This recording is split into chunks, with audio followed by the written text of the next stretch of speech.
क्या आप कभी एक ऐसे टार्जन के बारे में जानते हो जो हमारी रियल लाइफ में एग्जिस्ट करती है? हमने हमेशा टार्जन को कार्टून में देखे हैं, लेकिन मैं आपको बता दूं, हमारे रियल लाइफ में एक ऐसे टार्जन है जिन्हें रियल लाइफ का टार्जन बोला जाता है। 41 साल जंगल में रहने वाले रियल लाइफ टार्जन हैं और ये इस बात से अनजान था कि औरत भी होते हैं। इसे मालूम ही नहीं था कि ये रियल लाइफ में औरत होते हैं। टाइटैनिक जो जहाज डूबे थे उसमें जापान में रहने वाले लोग बहुत सारा बच गए, जिसे जापान में रहने वाले लोग उसे कायर लोग कहते हैं। जो बच गए टाइटैनिक में उसे कायर कहते हैं, क्योंकि उसने मरा क्यों नहीं। क्या सोच है रे तेरी, मानना पड़ेगा। क्योंकि वे अपनी सभी साथियों को छोड़ करके वे अकेला सिर्फ बच गए और वे अकेला भाग आए। तो जापान में रहने वाले लोग उसे बोलते हैं कायर, क्योंकि वे साथ में उस लोगों के साथ क्यों नहीं मरा। तो यही कारण से एक पायलट ने अपनी नौकरी खो दी। मात्र एक ऐसे जापानी यात्री जिन्होंने टाइटैनिक में रहने वाले लोगों को जान बचाई और वे खुद अपना जान बचा लिए, उसने अपनी नौकरी खो दी। क्यों, आपको मालूम है?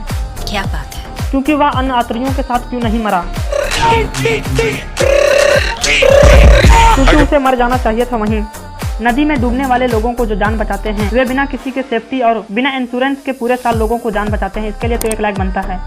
वर्ल्ड टॉप मोस्ट पॉपुलर अगर बात किया जाए तो शाहरुख खान का नंबर आते हैं, जो कि दुबई में ब्रांड एम्बेसडर है। लेकिन मैं आपको बता दूं, ये सिर्फ दुबई का नहीं है, और भी कई कंट्री का शाहरुख खान को कई राष्ट्रपति बुलाते हैं अपने देश। रूस के पूर्व राष्ट्रपति दिमित्री मेदवेदेव इतने बड़े फैन थे शाहरुख खान की। ये शाहरुख खान के इतने बड़े फैन हैं, शाहरुख खान की मूवी 2011 में मुंबई में फिल्म रावण की शूटिंग के दौरान रूस की राष्ट्रपति खुद पहुँच गए थे शाहरुख खान के स्टूडियो। ये इंडिया की गर्व की बात है। देख इस चोपड़े को देख, हीरो बनने आया था लेकिन जीरो बन गया।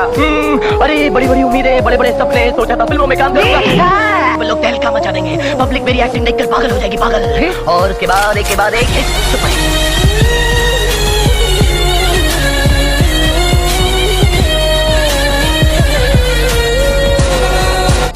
वर्ल्ड रिचेस्ट मैन में से मार्क जकरबर्ग उनमें से एक है। वे दुनिया का सबसे यंगेस्ट रिचेस्ट मैन है। मार्क जकरबर्ग की उम्र में जो व्हाट्सएप में टाइम पास करते हैं अपनी जीएफ से बात करने के लिए, तो उन्होंने व्हाट्सएप को ही खरीद दिया उस एज में। वे इंस्टाग्राम भी खरीद चुके हैं। जो हम लोग टाइम पास करते हैं इंस्टाग्राम में, तो वही एज में उन्होंने इंस्टाग्राम खरीद लिया। मार्क जकरबर्ग के बारे में एक फैक्ट बताता हूँ। मार्क जकरबर्ग ने अरबपति बनने के बाद उन्होंने अपनी डिग्री प्राप्त की थी। उन्होंने साबित कर दिया कि सफल व्यक्ति बनने के लिए कोई भी डिग्री की जरूरत नहीं पड़ती है, मेहनत के आगे शिक्षा धरी की धरी रह जाती है। क्या आप कभी सुने हो एक ऐसे व्यक्ति के बारे में जिन्होंने उसका हंसी ही उसे जान ले लिया? वे इतना ज्यादा हंसी उनकी जान चली गई। तो मैं आपको बता दूं, एक हंसी आपकी जान भी ले सकती है। तो ये घटना है 2013 की, जो मुंबई में रहने वाले मंगेश भोगल है। उसकी उम्र 22 साल है, जिन्होंने अपनी जीएफ के साथ ग्रैंड मस्ती मूवी देखने के लिए गया था। वह फिल्म देखने पर इतना ज्यादा हंसा कि उनकी फिल्म ही उसे जान ले लिया। फिल्म देखने पर इतना ज्यादा हंसा कि उस फिल्म से उसकी जान चली गई। अधिक हंसने के कारण होने वाली मृत्युओं को एक्सपेक्टेशन कहा जाता है।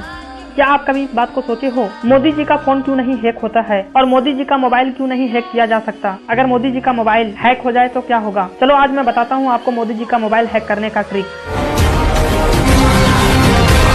प्रधानमंत्री नरेंद्र मोदी 2 आईफोन का यूज करते हैं। एक मोबाइल जो मॉडल सार्वजनिक रूप से वे जो कि फोटो लेने के लिए यूज करते हैं, जो कि पहला मोबाइल का यूज करते हैं फोटो लेने के लिए, और जो सेकंड मोबाइल होते हैं वे यूज करते हैं कॉल के लिए। ये फोन रेक्स रिमोट कंट्रोलर सिस्टम होते हैं। ये कंप्यूटर सिस्टम से लैस होते हैं। इस फोन को नहीं ट्रेस किया जा सकता है, नहीं हैक किया जा सकता। तो आखिर क्यों नहीं हैक किया जा सकता है इस मोबाइल को? तो मैं आपको बताता हूँ, बस वीडियो में लास्ट तक बने रहें, क्योंकि ये मोबाइल मिलिट्री प्री वैक्सीनी लेस पर काम करते हैं। NTRO, DETY जैसे एजेंसियों इस फोन को 24 घंटा नजर रखते हैं और इस मोबाइल को सुरक्षित रखते हैं। और यही कारण है कि मोदी जी का मोबाइल आप हैक नहीं कर सकते हैं। तो क्या आप कभी सोचे हो नरेंद्र मोदी जी मिलिट्री आर्मी से कैसे कॉल करते हैं? तो मैं आपको यह भी फैक्ट बताता हूँ, बस वीडियो में बने रहें। क्या आप जानते हो अलार्म का आविष्कार से पहले अलार्म को कैसे बजाया जाता था? अलार्म का आविष्कार से पहले अलार्म कैसे लगाया जाता था? क्या आप कभी इस बात को सोचे हो, जब अलार्म का आविष्कार नहीं हुआ था तब कैसे लगाते थे अलार्म? लेकिन मैं आपको बता दूं, अलार्म का आविष्कार से पहले अलार्म लगाते थे लोग। अलार्म लगाते थे पहले के लोग। घड़ी का आविष्कार होने से पहले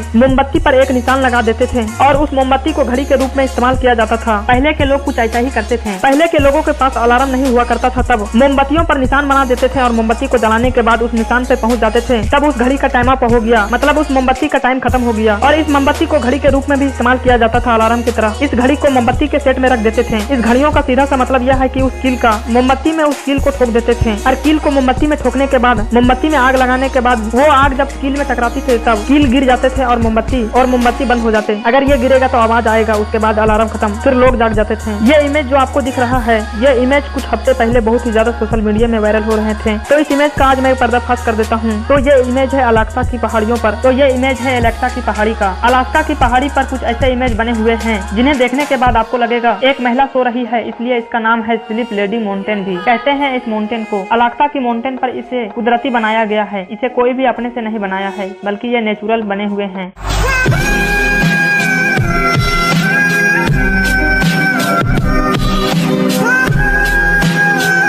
इंसानों की नेचुरल बॉडी में हमारी बॉडी से पसीना आते हैं। स्पॉन्टेनियस ह्यूमन, यह एक ऐसी बीमारी होती है जिससे हमारी बॉडी में अपने आप आग लग जाती है। यह एक ऐसी रेयर बीमारी है जिससे इंसान के शरीर में अपने आप आग लग जाती है। जिस इंसान को यह बीमारी होती है उसके शरीर से अचानक आग निकलने लगती है। ये बहुत ही कम लोगों को होता है। ये दुनिया का सबसे रेयर बीमारी में से एक है। ये ऐसी बीमारी है जो बहुत ही कम लोगों को देखने को मिलता है। कुछ साल पहले तमिलनाडु में एक बच्चे को कुछ ऐसा ही बीमारी देखने को मिला जिससे यह ग्रसित था।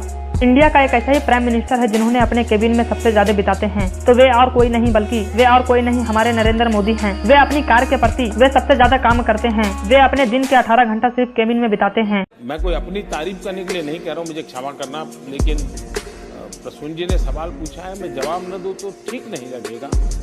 जब मैं गुजरात में था मुख्यमंत्री के नाते, तो सार्वजनिक समारोह में जाता था तो लोग बैंड सौगात देते हैं, बढ़िया सा शॉल देते हैं, कभी कोई चांदी की तलवार दे देता है, कोई अच्छा अच्छा ताजमहल दे देता है, कुछ न कुछ देते रहते हैं, बहुत बढ़िया बढ़िया पेंटिंग देते हैं। तो मैं भी इंसान हूँ, मेरा भी मन करता है यार ये बहुत बढ़िया पेंटिंग इस घर में एक दीवार पे लगाऊंगा, मेहमान आएंगे तो अच्छा लगेगा।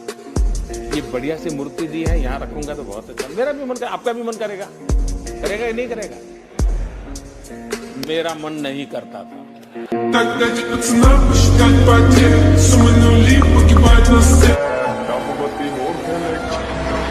मेरे दम बत्ती बोर चले काली कार, बैठे कार विच मेरे चुन मेजे यार, ये बट खान पैंदे मंगे जान जा लैंदे, असी बैठे आ बिठाया बंदे उठने नहीं देंदे, लैंदे मिंटो मिंट पट ना तू हस बल्ली, कीड़ा करदा है तंग मैनू दस बल्ली, साडे